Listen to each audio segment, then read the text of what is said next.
time had stopped.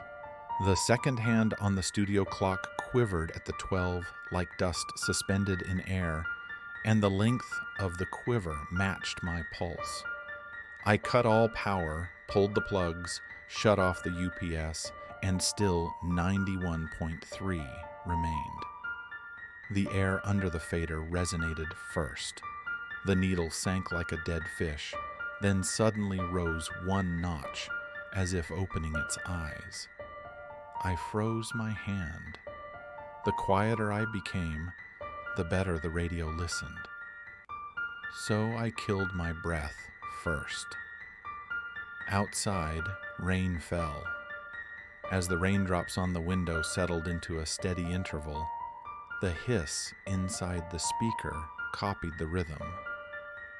When rain and hiss overlap, the outside world feels like background music the radio is playing. I wondered if this room might be the side that is transmitting the world. If the world is receiving, where is the transmitter? I traced the console's metal edge with my fingertips. The metal was faintly warm, as if alive. Once the headphones were on, the surface of the air drew near. There were fine creases on that surface, and through the creases an old voice flowed. Last night, the night before, the nights before that. Lines and beats I had spoken, played, and passed along came back in a row. Only the order was different. A song intro, then an ad, then my patter, then a test tone. Even as time was scrambled, one thing stayed exact, 91.3. The number was always in front. This is KBRN, passing through the night of Bracken County. Words in my voice that I had not said. Sound arrived before the lips, and my tongue belatedly mimicked the pronunciation. Imitation is a little slower than the real thing. Into that slow space, someone's breath slipped. A familiar breath. The one that followed me on tape, in the records room, on the stairs. Edward. I did not say the name, but the name crossed the room. Not from the speaker, but from the wall. Not from the wall, but from the floor. Not from the floor, but from beneath my sternum. It was neither the metallic taste nor the resonance of wood. It was a strange aliveness that carried the smell of old paper and the taste of wet wire. The red transmit light was off, yet I was certain we were on air.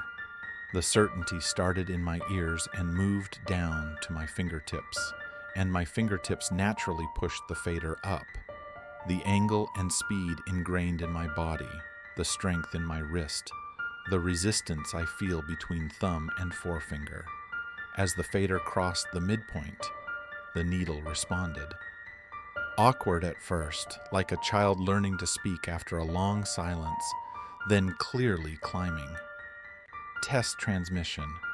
KBRN, August 14th, 1979. Engineer Edward Reese. Transmit frequency 91.3. Logging reception status.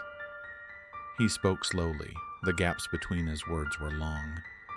The length of a person who is alone. I entered that length. When my breath touched the end of his sentence, his next sentence quickened a little. An invisible conversation, tugging each other's endings to match lengths. Someone called my name.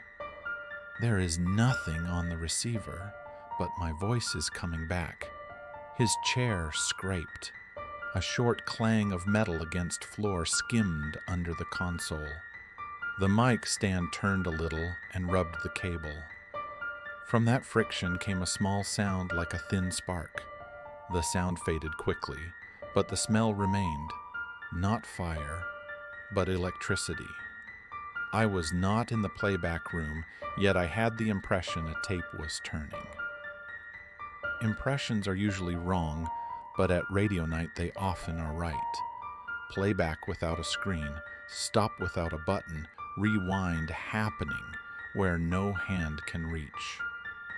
While the counter in my head drifted slowly backward, my lines from last night walked into the air of 1979. Do not close the door. I turned my head. The crack of the studio door was dark and thin. Its thinness was a path, wide enough for someone to pass, yet narrow enough to pinch easily. I already knew where that path led.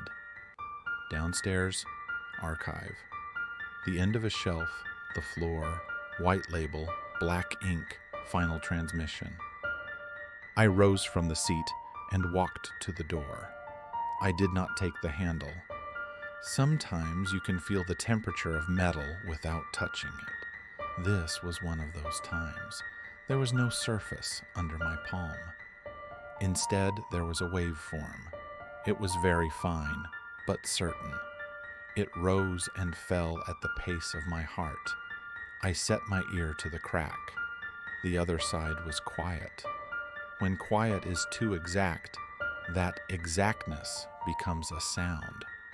I heard that sound. Well-aligned nothing. I stepped into the corridor. The lights were off, but the dark was not all dark. Even in darkness, there are shallow layers and deep layers.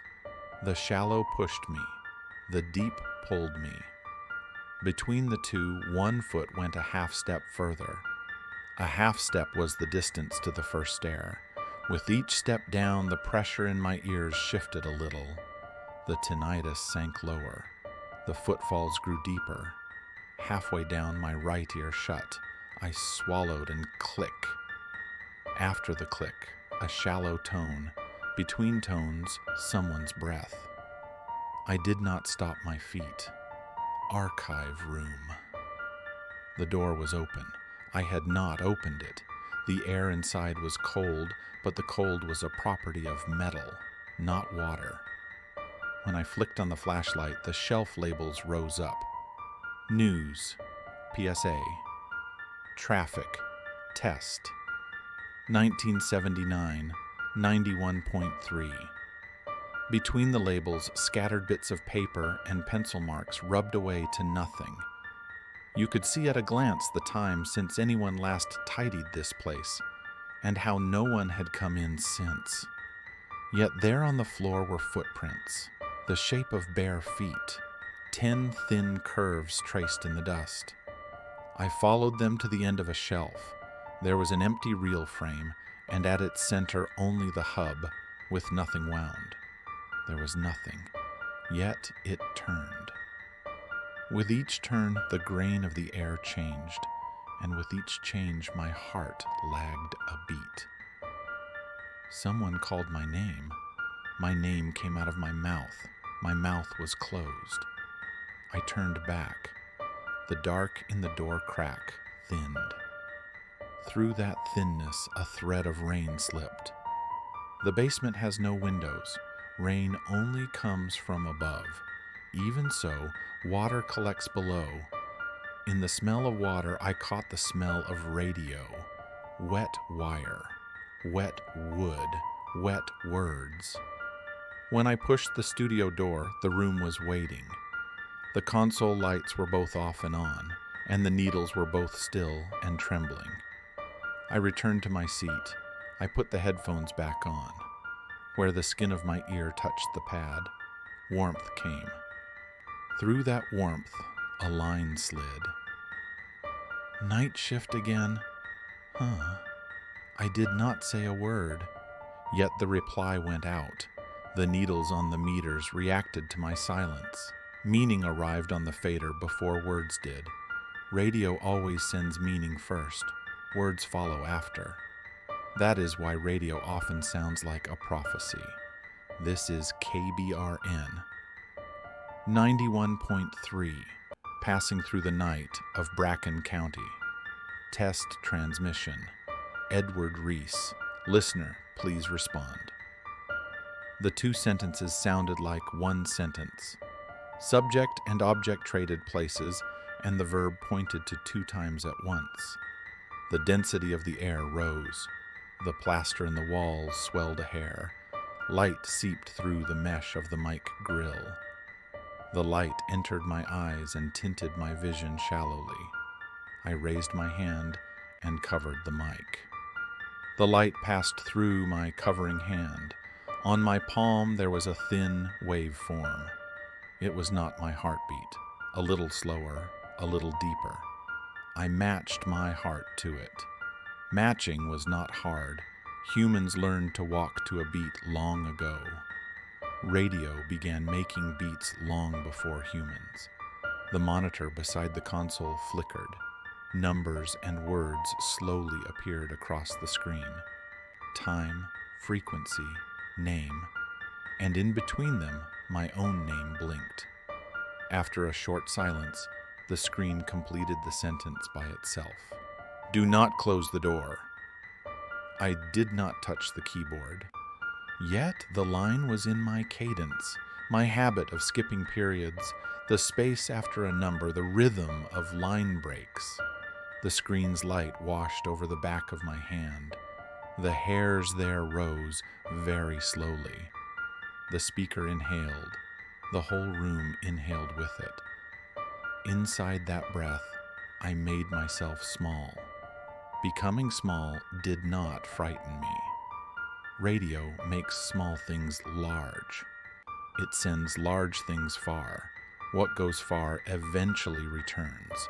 What returns stops before the door. The door is half open now. I stand before it. I leaned closer to the mic. The smell of the grill, the salty trace of old spit, the oil from hands long pressed there. Everything was mine, yet not mine at the same time. I drew a breath. My breath and the radio's breath matched. At the moment they matched, words were born. The record continues. As the words ended, the studio settled by a hair. The wood underfoot gave a faint ring. The length of the ring matched one stair step, time going up and down the stairs, time stopping on the stairs, time looking at the stairs. All of it overlapped on the same number, 0314, the place where the first name I heard had caught, the place where the voice, I will end as waits. The red transmit light came on. The power was certainly off, and yet, the light looked at me, then looked behind me. No one was behind me, but there were two shadows. Shadows are always honest. If there are two lights, there are two shadows. There were two in this room now, me and a breath at the same height as me. Edward. I spoke the name. This time I was first. The speaker cone surged forward at the instant I called. Air poured toward the mic. The mic held out for a moment, then accepted everything. The red light grew. It grew, stopped, then grew more. At the center of the light was a small dot. The dot was a waveform. The waveform was a door. I raised my hand and touched the dot. There was no surface at my fingertip. Instead, there was a passage. The passage was my body temperature. The passage was not far. It was just inside my mouth, between tongue and palate, where sound takes form. I laid my name there. The name vanished at once. Vanishing was passing through. The world emptied for a moment. Even while empty, the sound of emptying could be heard. The rain now struck the inside of my ear, not the window. The knocking rhythm matched a song I knew. The short melody of a Lay-Day ad. The chime of an old traffic update. The test tone just before shutdown. Everything merged into one length. The length of one stair. The half length of a fader. The width of a door crack, 1 finger wide. Now I knew. This place is not an exit, but a room of returns. I go forward to meet myself, and the me behind me comes to me. Transmission and reception are the same work with different names. For the last time, the studio light came on. Red, shallow, yet clear. The brightness filled my eyes and covered my view. When the view was full of light, sound disappeared. When sound disappeared, breath disappeared. When breath disappeared, I remained. What remained was a single number, 91.3. The number was short. Because it was short, it stayed long. Because it stayed long, it ended. A very long dead air. After some time, a whisper once inside the headphones. You heard it too.